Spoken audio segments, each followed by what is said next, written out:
Cikal bakal Keraton Yogyakarta. Sumber Perpustakaan Nasional Indonesia.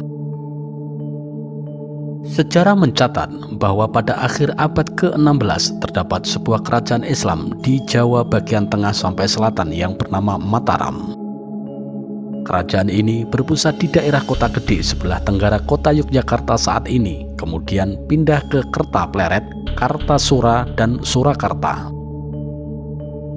Lambat laun, kewibawaan dan kedaulatan Mataram semakin terganggu akibat intervensi Kompeni Belanda. Akibatnya timbul gerakan anti penjajah di bawah pimpinan Pangeran Mangkubumi yang mengobarkan perlawanan terhadap Kompeni beserta beberapa tokoh lokal yang dapat dipengaruhi oleh Belanda seperti Patih Pringgoloyo. Untuk mengakhiri perselisihan tersebut, dicapai perjanjian Giyanti atau Palihan Nagari.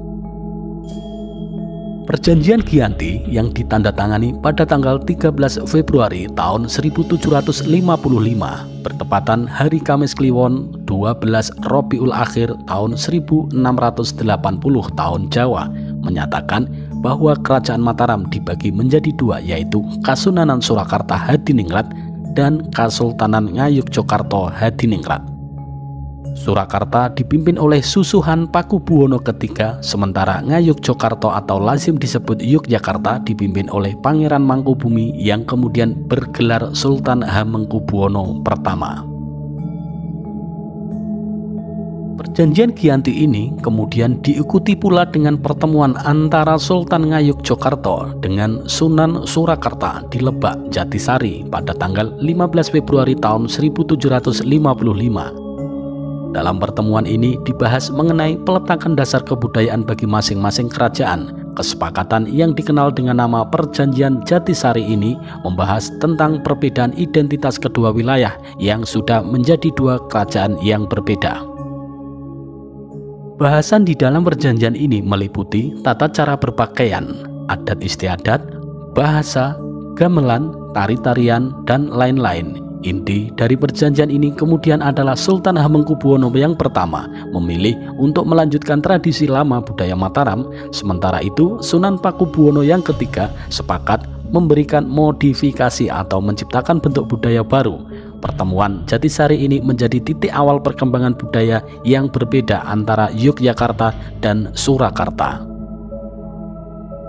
Kemudian, tanggal 13 Maret tahun 1755 bertepatan dengan Hari Kamis Pon, tanggal 29 Jumadil Awal 1680 tahun Jawa adalah tanggal bersejarah untuk Kasultanan Yogyakarta.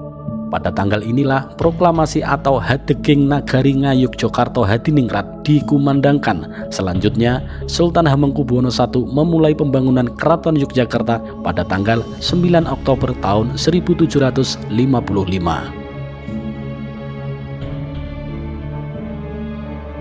Proses pembangunan berlangsung hingga hampir 1 tahun. Selama proses pembangunan tersebut, Sri Sultan Hamengkubuwono I beserta keluarga tinggal di Pesanggerahan Ambar Ketawang. Sri Sultan Hamengkubuwono beserta keluarga dan para pengikutnya memasuki Keraton Yogyakarta pada tanggal 7 Oktober tahun 1756 yang bertepatan dengan Hari Kamis Pahing tanggal 3 Suro 1682 tahun Jawa. Peristiwa ini ditandai dengan Sengkalan Memet, Dwi Nogoroso Tunggal, dan Dwi Nogoroso Wani. Kemudian seiring berjalannya waktu, wilayah Kasultanan Yogyakarta mengalami pasang surut, utamanya terkait dengan pengaruh pemerintah kolonial, baik kolonial Belanda maupun Inggris. Pada tanggal 20 Juni tahun 1812 ketika Inggris berhasil menyerang dan memasuki keraton, Sultan Hamengkubuwono II dipaksa turun tahta. Penggantinya Sri Sultan Hamengkubuwono III dipaksa menyerahkan sebagian wilayahnya untuk diberikan kepada Pangeran Notokusumo, yakni putra Hamengkubuwono yang pertama yang diangkat oleh Inggris sebagai Adipati Pakualam I. Wilayah kekuasaan kesultanan yang diberikan kepada Pakualam I meliputi sebagian kecil di dalam ibu kota negara dan sebagian besar di daerah Adikarto, Kulon Progo bagian selatan. Daerah ini bersifat otonom dan dapat diwariskan kepada keturunan Pangeran Notokusumo. Oleh karena itu, sejak tanggal 17 Maret 1813, Adipati Pakualam I mendeklarasikan berdirinya Kadipaten Pakualaman.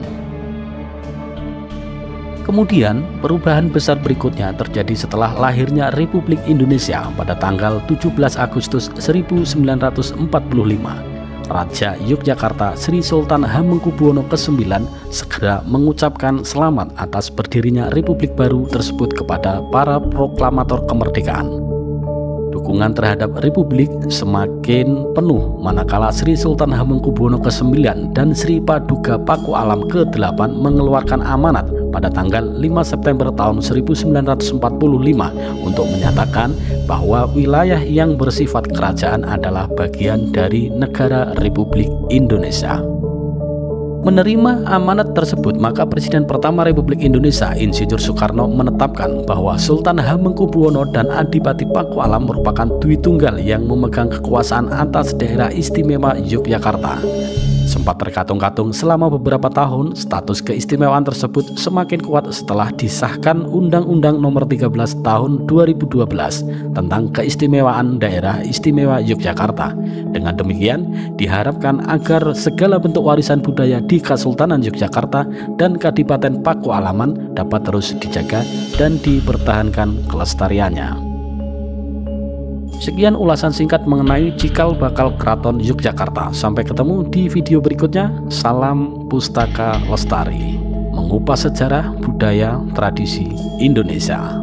Matur suwun.